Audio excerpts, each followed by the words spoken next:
warahmatullahi wabarakatuh. Yang terhormat Ibu Waalaikumsalam Yunifil warahmatullahi wabarakatuh. mengampu mata kuliah ekologi. Kami dari kelompok 9 yang beranggotakan saya sendiri Muhammad Ridya. Yang kedua saya Muhammad Nailul Fauzi. Saya Muhammad Al-Hafiz. Saya Maulana Ainul Yakin. Dan saya Kalista Audi Agustina.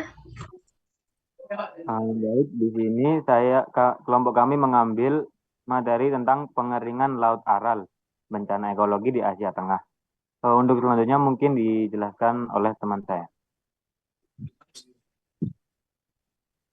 Oke, untuk apa itu pengeringan Laut Aral? Pengeringan Laut Aral adalah salah satu bencana ekologis terbesar di dunia yang terjadi di Asia Tengah, khususnya antara Kazakhstan dan Uzbekistan. Dulunya itu Laut Aral adalah danau air asin terbesar keempat di dunia. Tetapi sejak tahun 1960-an, proyek irigasi besar-besaran yang dilaksanakan oleh Uni Soviet menyebabkan penyusutan drastis volume airnya. Tujuan dari analisis kami yaitu yang pertama mengetahui penyebab keringnya Laut Aral, apa saja yang menyebabkan penyebab dari keringnya laut tersebut. Yang kedua, yaitu mengetahui dampak dari keringnya Laut Aral. Yang ketiga, memberikan solusi penanganan tepat tentang permasalahan tersebut. Jadi, solusi apa yang tepat untuk menanggulangi permasalahan yang terjadi di Laut Aral. Yang terakhir yaitu mengetahui pencegahan agar tidak terjadi lagi masalah tersebut. Untuk selanjutnya yaitu dijelaskan oleh teman saya. Baik, untuk selanjutnya yaitu penyebab keringnya Laut Aral. Jadi penyebab yang pertama yaitu karena proyek irigasi. Sejak tahun 1960-an, Uni Soviet mengalihkan aliran sungai Amudarya dan sungai Sir untuk irigasi lahan pertanian, terutama untuk tanaman kapas. Proyek ini menciptakan jaringan irigasi yang luas, namun tidak efisien, menyebabkan berkurangnya limpasan air ke Laut Aral. Lalu yang kedua ada kekeringan.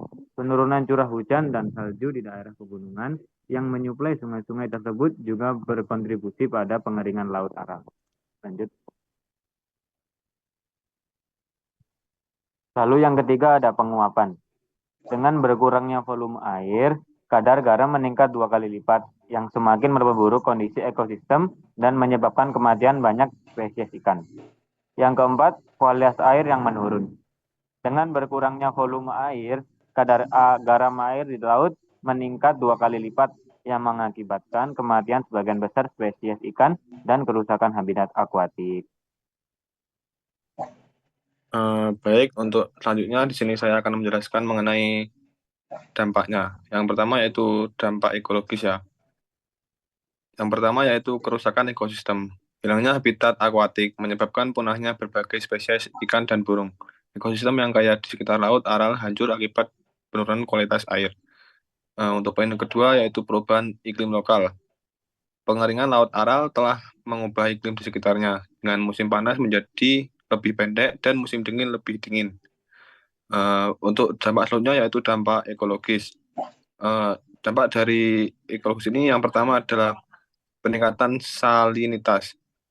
Dampak signifikan dari pengeringan Laut Aral adalah peningkatan kadar salinitas yang ekstrim, mencapai lebih dari 180 gram per liter, akibat berkurangnya volume air.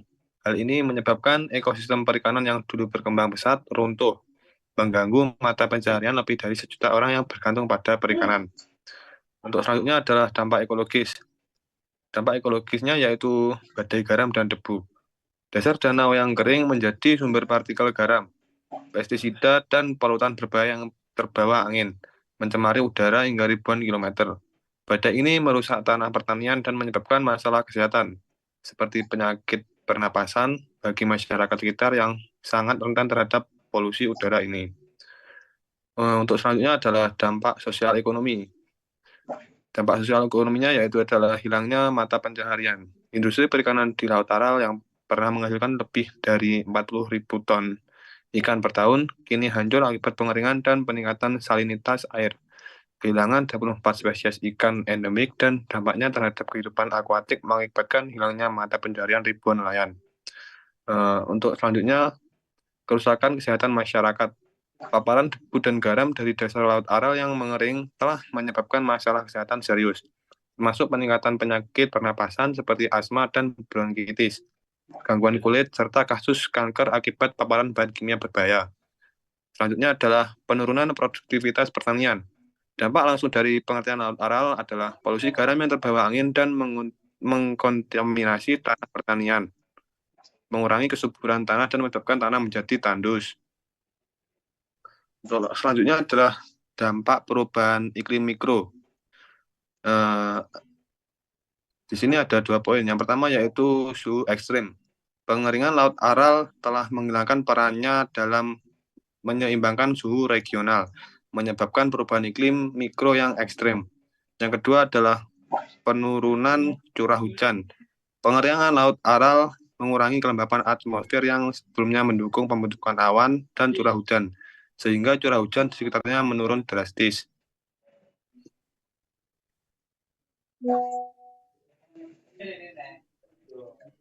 Selanjutnya, kebijakan terkait permasalahan. Kebijakannya antara lain adalah program pemulihan Laut Aral yang pada tahun 2005 bendungan Kol Aral dibangun di Kazakhstan untuk memulihkan Laut Aral Utara.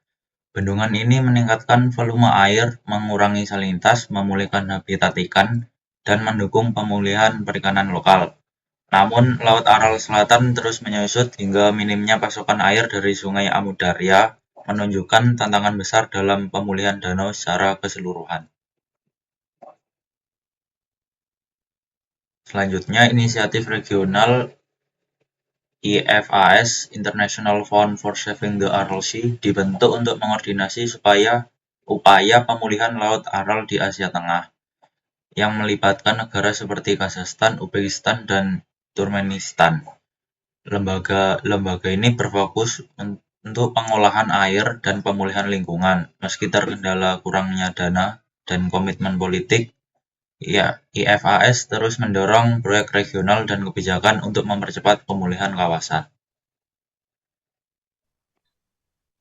Selanjutnya, terkait kebijakan permasalahan yang ketiga yaitu proses irigasi berkelanjutan, di mana untuk mengatasi pengeringan Laut Aral, kawasan Asia Tengah menerapkan teknologi irigasi hemat air, seperti irigasi tetes dan sistem irigasi pintar, serta melatih meningkatkan efisiensi upaya ini terkendala biaya yang tinggi dan infrastruktur terbatas, serta kurangnya dukungan pemerintah. Selanjutnya, next.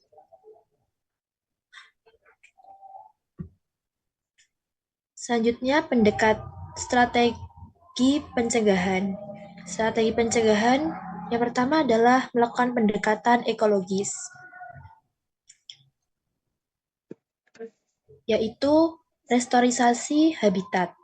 Dengan restorisasi habitat, kita dapat memulihkan kawasan yang terdampak restorisasi habitat, dilakukan dengan penghijauan dasar danau dan danau yang mengering, serta menggunakan tanaman tahan garam seperti sasual, haloclean, dan amerdroin. Selanjutnya, pengolahan air berkelanjutan. Nah, di mana kita mengolah air secara berkelanjutan adalah kunci untuk mencegah bencana lingkungan seperti di Laut Aral. Solusi efisien seperti irigasi tetes dapat mengoptimalkan penggunaan air dan mengurangi ketergantungan pada aliran air. Next.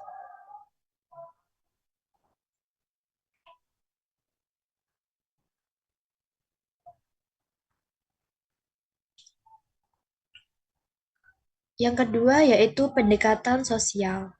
Nah, pendekatan sosial ini kita memperdayakan masyarakat lokal, di mana itu sangat penting dalam memulihkan Laut Aral. Dengan hilangnya danau, penduduk yang bergantung pada perikanan dan pertanian perlu alternatif mata pencarian seperti ekowisata dan budidaya ikan air asin. Dari resolusi konflik, kita menciptakan resolusi konflik air. Negara-negara di Asia Tengah menghadapi konflik pembagian sumber daya air dari Sungai Amu Darya dan Sirdarya yang memperburuk pengeringan Laut Aral. Kerjasama antara negara landasan hukum yang terkuat diperlukan untuk mengatasi konflik dan memastikan pemulihan Laut Aral berjalan efektif. Selanjutnya akan dilanjutkan oleh rekan saya.